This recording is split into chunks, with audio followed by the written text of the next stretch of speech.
pantomim kan nggak pakai ngomong, tapi dia bisa. Orang dia tuh gila di orang nih. Oh, dia lagi jalan padahal dia di tempat aja. Iya. Coba.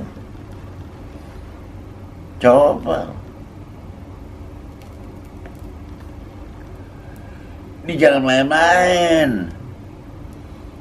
Jangan main-main Anda berpantomim itu. Iya.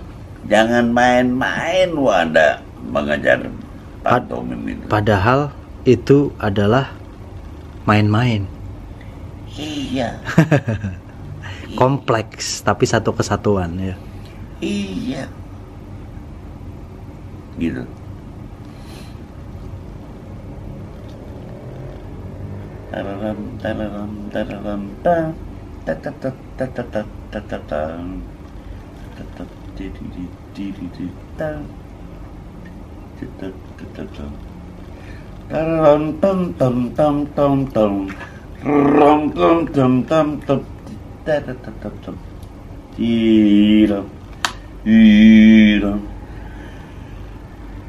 Dengan gitu aja bunyi musik itu gimana sih?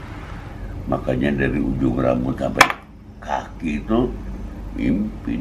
Jadi kan itu bukan main-main, bukan hanya action gitu. Ayo. Ekspresif. Itu. Jadi roh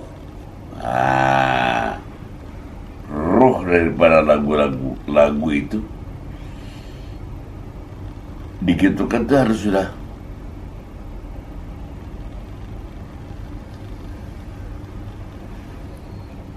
iya kan? Iya kan? Jadi artinya antara saya sebagai dirigen, karena saya ngomong saya dulu ya, itu harus ada hubungan batin dengan yang saya pimpin. Anda sebagai pelaku pantomim itu harus ada hubungan batin dengan penonton.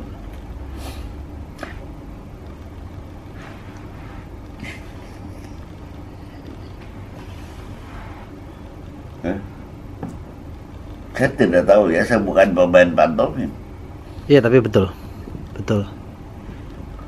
Rohnya itu mesti nyampe. Nular itu hukum alam, sehingga ada guru pantomim saya dari Jerman namanya Pak Milan Sladek. Yes. Itu bilang ada istilah Spiegel neuron atau bahasa Inggrisnya mirror neuron. Di dalam otak manusia itu bisa nular gitu. Itu otak itu akan aktif ketika kita memperhatikan sesuatu, sehingga contohnya ketika kita nonton film atau sinetron, kita bisa nangis atau kita bisa ketawa karena ngelihat aktornya. Kalau aktor itu pura-pura, kita nggak bakal bisa nangis dan ketawa. Maka dia harus melakukan secara sungguh-sungguh dan jujur, sehingga air mata itu betul-betul keluar. Seperti ilmu acting yang saya belajar juga sama Mas Didi Petet, memang seperti itu. Nular dia. Ada hubungan batin sama penonton. Iya. Antara saya dengan pemain yang saya pimpin itu harus terjalin dulu hubungan batin. Nanti antara panggung dengan penonton di belakang saya itu juga harus terjalin. Itu. Ini kita ngobrol warung kopi ya. Kita ngobrol warung kopi nih. Tapi ilmu juga itu namanya. Ya terserah Anda benar. Karena ada satu kesatuan di antara ilmu musik dan juga pantomim dan juga acting. Nah, sekarang ini tari. Ilmu gerak, bahasa tubuh, tidak cuman sastra Inggris dan sastra Indonesia, ada sastra tubuh juga. Iya, ya. Iya. Kalau sastra apa orang denger kok. Iya. Ya kan. Tapi dengan musik instrumental.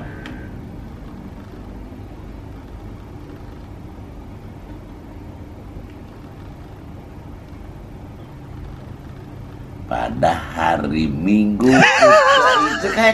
Itu pakai senyum Pak, harus pakai senyum Pak ya. Terserah. Kalau mimpin dirijen orkestra gitu pada hari. Ya kita bawakan ringan. Ya. Ini ringan.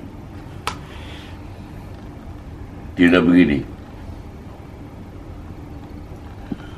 Itu jadi begini. Pada hari Minggu ku turut ayah ke kota. Ya betul. Ada sama kata-katanya.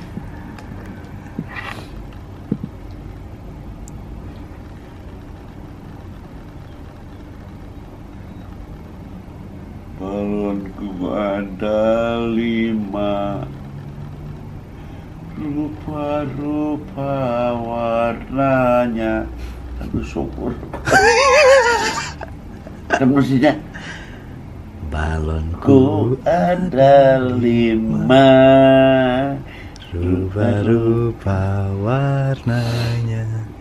Salah interpretasinya, salah mempergunakannya, nyampainya salah. Saya tidak menggurui ya. Saya tidak menggurui Anda ya. Hanya saya orang lapangan. Saya praktisi.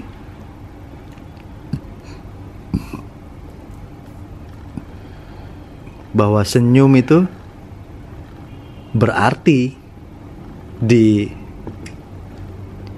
pemimpin orkestra gitu. Nah sekarang gini, apakah dirigen itu menghadap ke penonton? Dirigen? Nah, enggak kan? Dia nonton pantat saya kok. ya. Tapi gesture itu terasa kan? Berasa.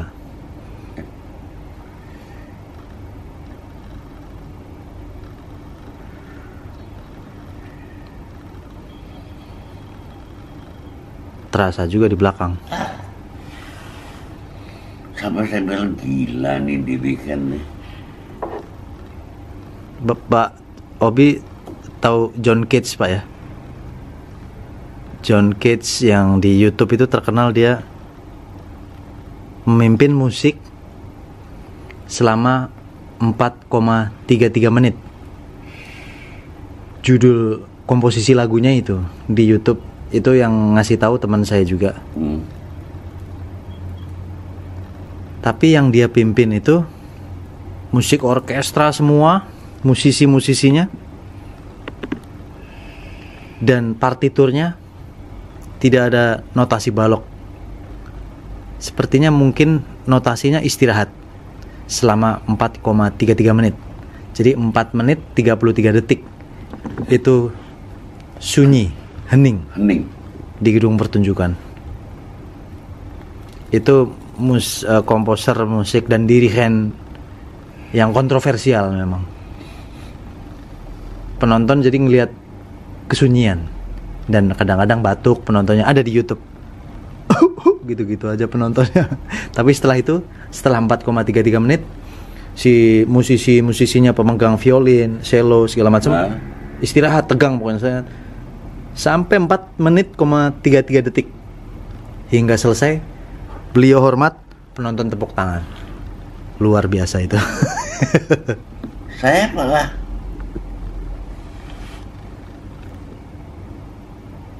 angklung itu, Mas, sekarang kita bicara soal alat, termasuk alat musik perkusi. yang dipukul. Yang dipukul kan, Anda tahu dong. Jadi kasar. Padahal nggak dipukul. Iya. Jadi dia harus bisa membawakan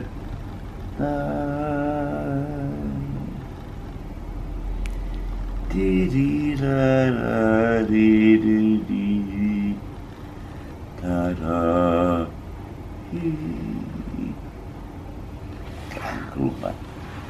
Saya mimpin lagu itu, Pak. Karya musisi dunia Sebastian Bach. Saya mimpi itu sambil nangis, Pak. Mimpi itu sambil nangis. Merem gini. Saya tahan. Saya tahan betul. Sakit sini. Nahan emosi.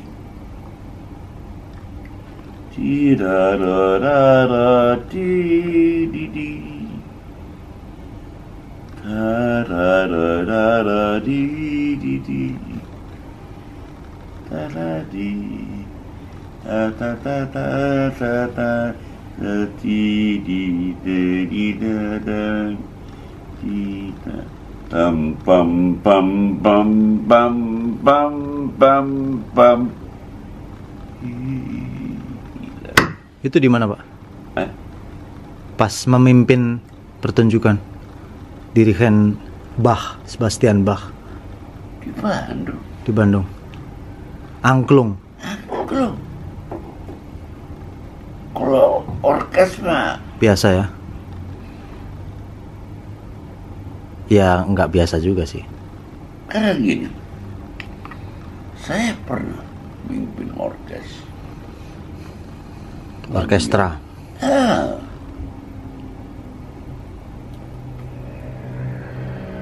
Makanya saya bilang sama pemain angklung, jangan main angklung. Kamu harus main musik pakai angklung. Kamu harus main musik pakai angklung. Ya. Kamu harus bikin alat musik berupa angklung. Bukan bikin angklung. Ngerti maksudnya? Beda itu. Itu, Pak. Sekarang kalau Anda, mana dia?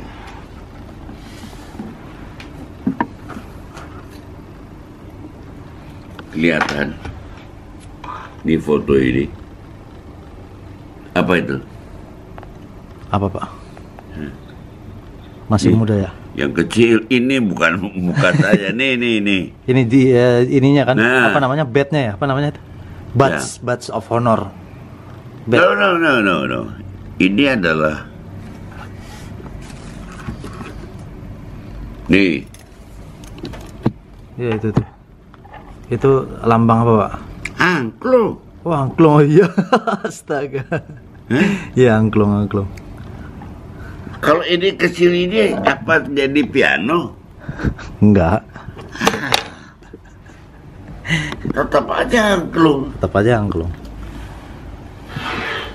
Itu. Meskipun kecil gitu. Meskipun kecil.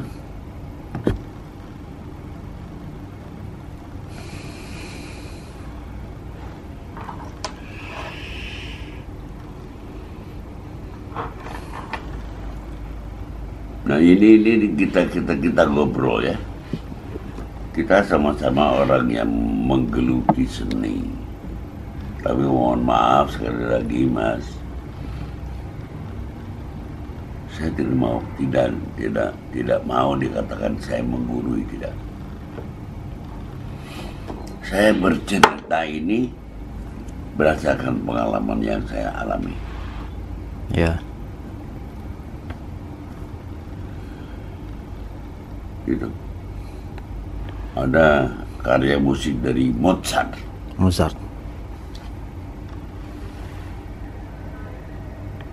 Tararam pam tatatatatatatam. Gitu. Pakai angklung nih. Taratatatatat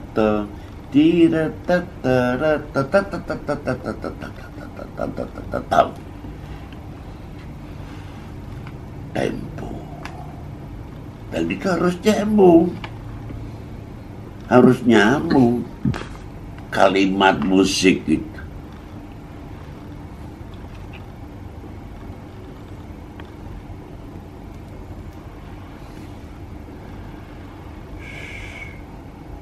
Saya merasakan. Saya pelajari sendiri. Kenapa? Karena guru-guru saya tidak pernah ngajarin itu.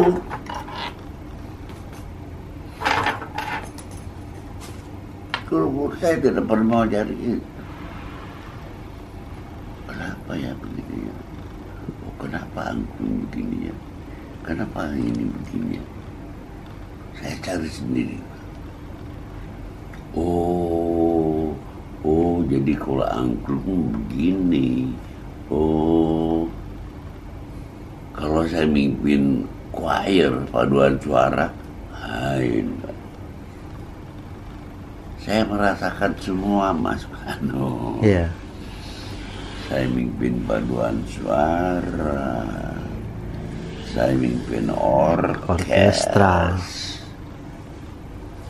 Angklung.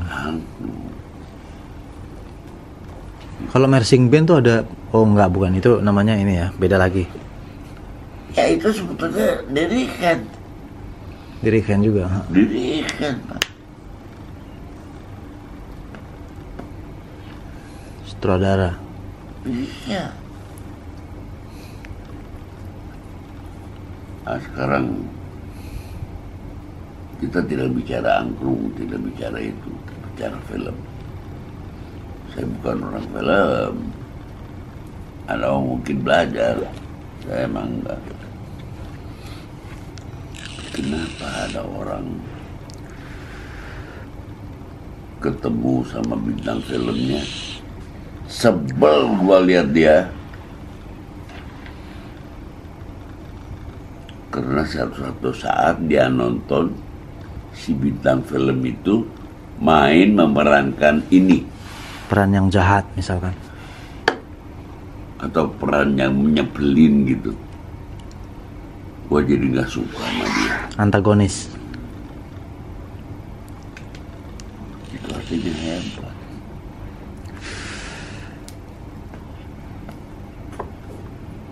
Ya kan?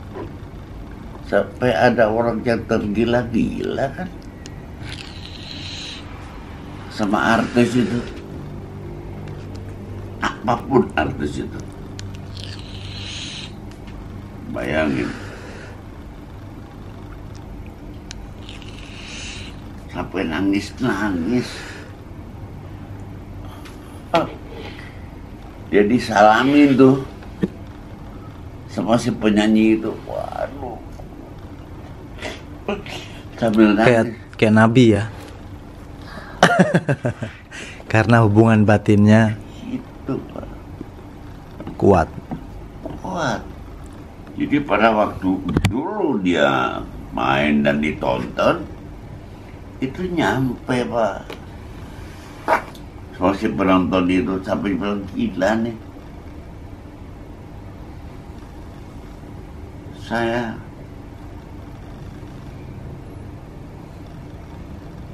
tidak hanya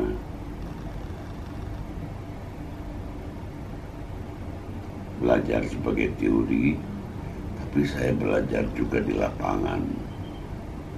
Di lapangannya angklung. Puluhan tahun deh saya menggeluti angklung itu.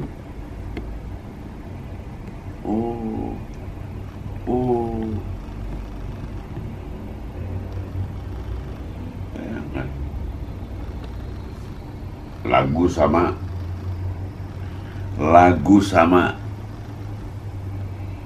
aransemen sama, ya, alat musik yang dipakai sama, dirikat lain belum tentu sama hasilnya. Dirikatnya lain belum tentu sama.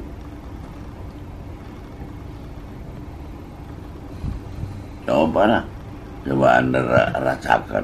Iya. Bener nggak kira-kira apa yang saya katakan? Iya. Kayak sutradara, kayak tukang masak juga. Itu tukang masak kok. Apa chef? Chef. Itu bahan sama kok. Bahan sama. Ya kan, bahan sama. Tapi kenapa tuh? Hasilnya beda. Hasilnya kok kalau dia nggak tahu ya gimana ya edan gitu loh. Iya. Makanya saya menilai Singgi Sanjaya, tau kan? Iya. Dirikan dan konduktor dan arranger lagu-lagu perjuangan atau apapun. Sampai saya ketemu sama orang Jogja, stay guy. Mas Singgi, ya Popi. Gila, Anda tuh gila. Itu saya ngomongin. Oh, Pak Obi bilang ke Pak Singgi. Gila Anda. Dia bikin komposisi mengkolaborasi antara instrumen barat dan Indonesia. Tradisi. Tapi tidak terasa, Mas. Saya bilang anjing, bener itu Singgi itu anjing. Dan saya ngomong sama Mas Singginya, Mas Singgi, hanya dua Pak, hanya dua suku kata, gila. Dua suku kata ya. Mas Singginya Pak, kata aja. Nggak ada kata lain. Yang paling cocok itu hanya dua suku kata itu buat Anda, dari saya loh. Saking bagus, tidak ada kata lain gitu. Nggak ada kata. Kurang tepat. Kalau bagus gitu kurang tepat. Kalau yang bagus goblok. Dan saya ngomong sama Singgi. Iya, apa adanya ya. Anda tuh gila Mas Singgi. Bayangin. Kemarin dia baru ulang tahun, Mas Singgi. Saya kirim. Selamat ulang tahun. Semoga sehat dan panjang umur.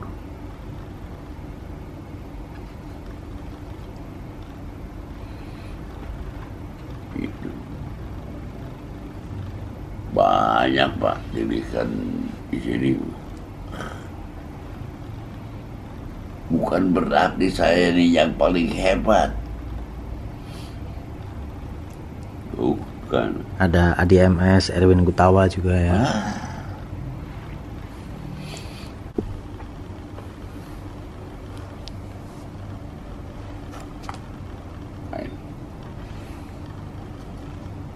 Pada saatnya hari H lomba, saya nggak bawa apa-apa, hanya bawa steak. Orang bingung kan, dirikan terbaik Pak. Kenapa? Musik ini udah di sini.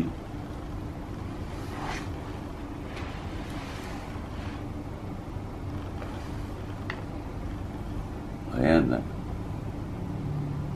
Sampai orang-orang daerah, gila Pak Obi ini, gua kena tipu ya. Dikira jauh Obi loh, datang ke panggung bawa partitur, simpen, stick, ditiru sama mereka semua. Pada saatnya lomba, saya nggak bawa partitur Pak, karena di partitur sudah di sini. Ngapain dibawa? Iya, saya bawa tidak apa-apa itu. Orang dari daerah kaget kan. Juara satu Pak. Juara satu Pak. Sampai orang-orang tuh gua ketipu sama Obi nih. Bayangin lu. Gitu. Strategi itu langsung dipasang sama saya. Pakai jebakan Batman. Gila Obi.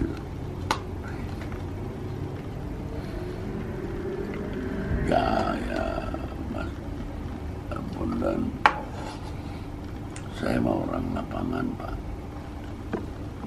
Saya mau orang praktisi Pak. Musik itu otodidak Pak. Otodidak saya. Saya nggak sekolah. Bagaimana saya belajar? Saya beli buku, saya baca buku. Oh, praktek saya di sawah saya. Di mana? Di Angklung. Benar nggak menurut buku ini? Oh iya benar. Zaman dulu belum ada YouTube soalnya. Iya. Iya. Kalau saya misi kesenian keluar, yang saya cari toko buku musik, cari, beli. Apakah pakai bahasa Indonesia? Pakai bahasa Sunda? Apa bahasa Inggris kok? Jadi saya baca. Oh, gitu. Gimana aja caranya? Ya, sedikit-sedikit.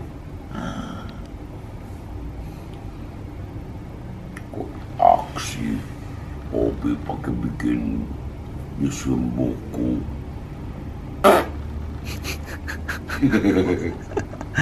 Iya. Nyusun buku mengenai Angklung ya.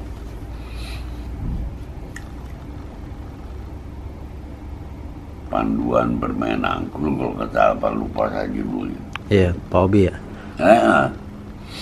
Itu Pak Obi yang nulis.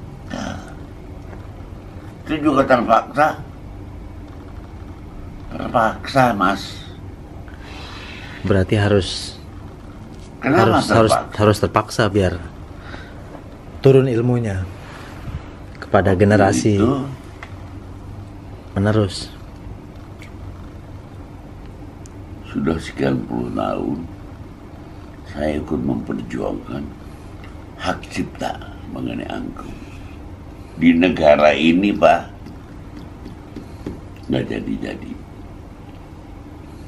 sampai ribut angklung diakui oleh Malaysia. Pernah dengar kan? Tahun 2007 itu saya masih ngasuh apa saya lupa aja tuh namanya, yang Obada Istana itu. Ya, saya sudah tidak jadi dirigen, saya ngasuh aja. Dicantumkan nama saya itu dari tim artistik, latihan di istana. Nah, saya mah nggak mimpin, nggak apa. Pak SBY nonton Gladi sore Pak. Jadi Pak SBY di pekarangan istana, yang tiang bendera tuh, ya. Saya di luar pagar ngeliatin anak-anak. Lihat ke depan, lihat diri kan, presiden nonton tuh kan. tiba-tiba kopi. Saya kan nengok ke belakang, SBY gini. Panggil. Waktu itu menterinya masih Jerowacek. Saya mau masuk ke dalam, pas pampres, Mak mau kemana? Mas, saya dipanggil bapak tuh. Akhirnya bukain pintu gerbang, masuklah saya ke dalam. Selamat sore Pak. Udah sore. Iya Mas, kabarnya lama ya kita nggak ketemu. Pak SBY bilang gitu. SBY. Iya Pak. Mau ke saya. Jerwacik ada di situ, menteri dia pariwisata. Udah lama, nanti kita ketemu ya. Kapan-kapan kita ketemu lagi. Dia kan bekas ajudan buku Harto. SBY itu bekas ajudan Soeharto.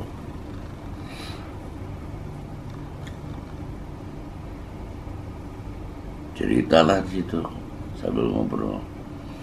Mohon izin Pak Presiden. Dia nanya bagaimana angklung gitu. Masih Pak. Nah ini kesempatan dia nanya angklung, saya ngomong. Angklung ini sekarang ada yang ngaku Pak. Angklung itu kan punya kita, Indonesia. Tapi diaku sekarang oleh tetangga kita, oleh saudara kita. Dia juga tahu siapa yang dimaksud. Jadi Jerwacik ada kan di situ. Jerwacik. Saya tinggal nunggu perintah Bapak. Mau diapakan? Apakah mau dibiarkan saja? Atau bagaimana? Kalau mau Bapak perintahkan, udah biarin aja. Ya udah, saya juga diem aja. Ya.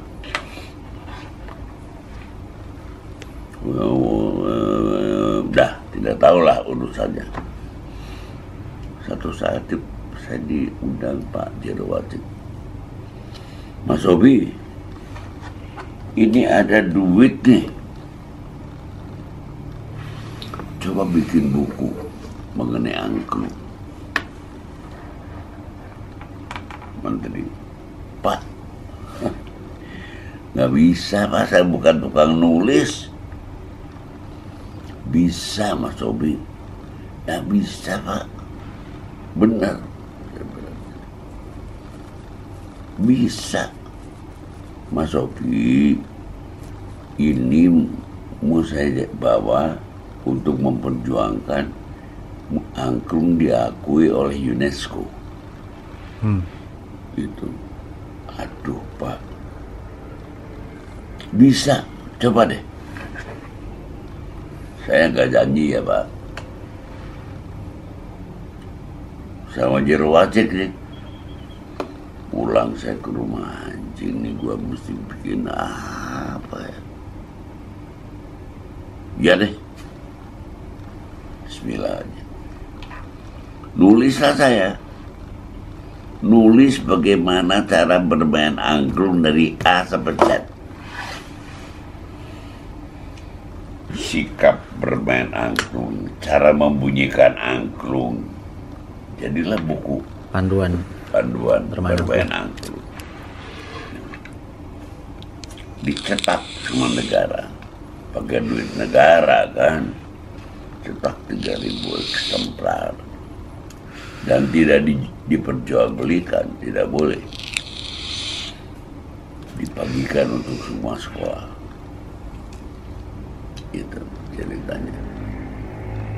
Sampai diperjuangkan, diakui lah oleh UNESCO bahwa angklung adalah warisan dunia tak benda from Indonesia. Gitu ya.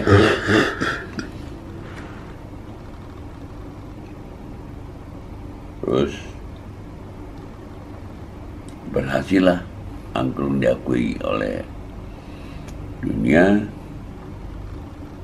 Keluarlah keputusan dari UNESCO tahun 2010.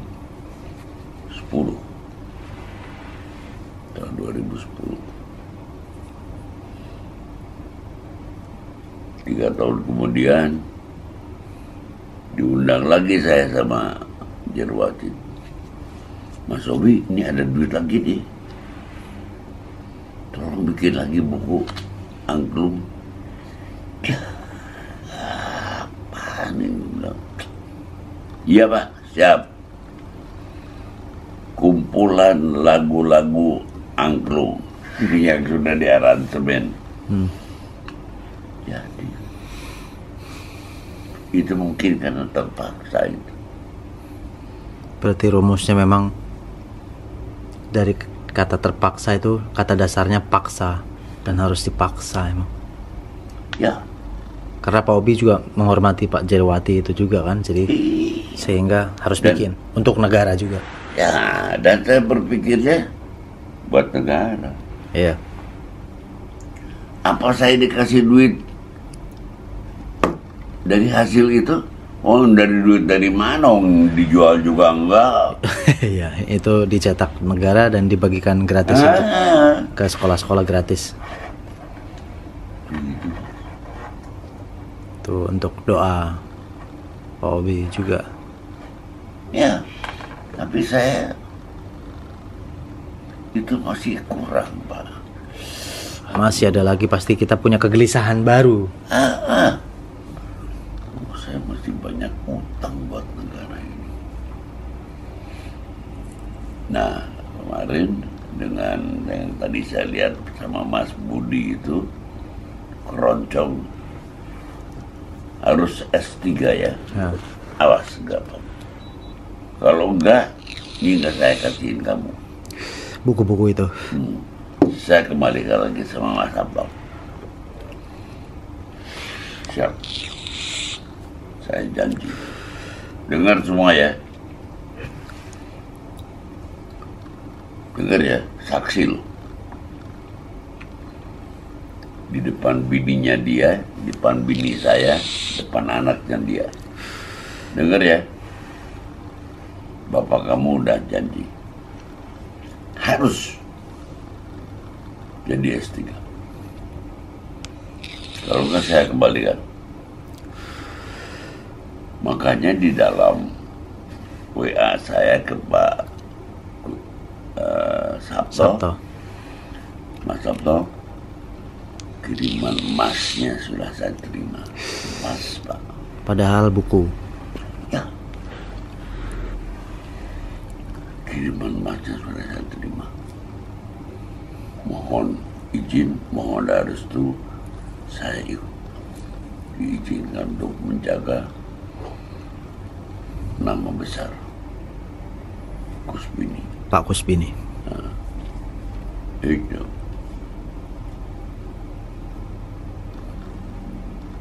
Cerita sedikit mengenai Kusbini. Lagu Kusbini apa yang terkenal? Saya nggak terlalu hafal Pak. Bagi mau negeri Pak tadi Pak Obi pernah bilang tadi. Nah, bagi negeri itu saya juga baru tahu. Tadinya ceritanya dari Pak Sabto itu ditegur Pak sama Bung Karno karena lagu itu lahir tahun 42. Indonesia belum merdeka kan? Ya. Akhir daripada lagu menghibur negeri. Tadinya Kusbini itu menghibur negeri Indonesia Raya, ditegur sama Bung Karno. Kus, hati-hati. ini kita belum merdeka. Bisa-bisa kamu dijebloskan nanti penjara oleh Jepang. Ganti makan. Jadi bukan masih ada yang salah kan? Bagimu negeri. Nah, padahal bukan. Bagimu RI. Itu yang betul. Oh, saya baru tahu. Neg itu apa artinya, Pak? Apa? Neg itu apa? Neg. Ya, itu mungkin Negara. ada negara Republik Indonesia. Ah, itu ditegur Bung Karno, kamu ke apa? Kalau katanya kan belum merdeka. 42.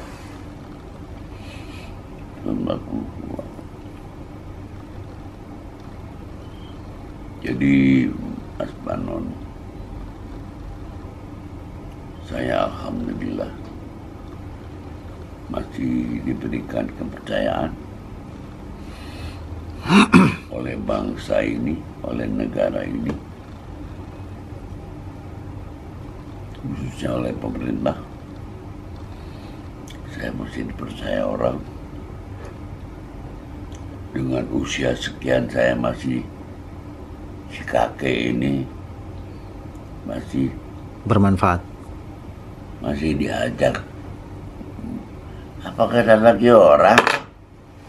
Apakah apa, Pak? Nggak ada lagi orang untuk jadi juri FLS 2N nyanyi. Nanya aja. Apakah ada lagi orang? Masih banyak, Pak. Nah, Anda tahu jawabannya. Tapi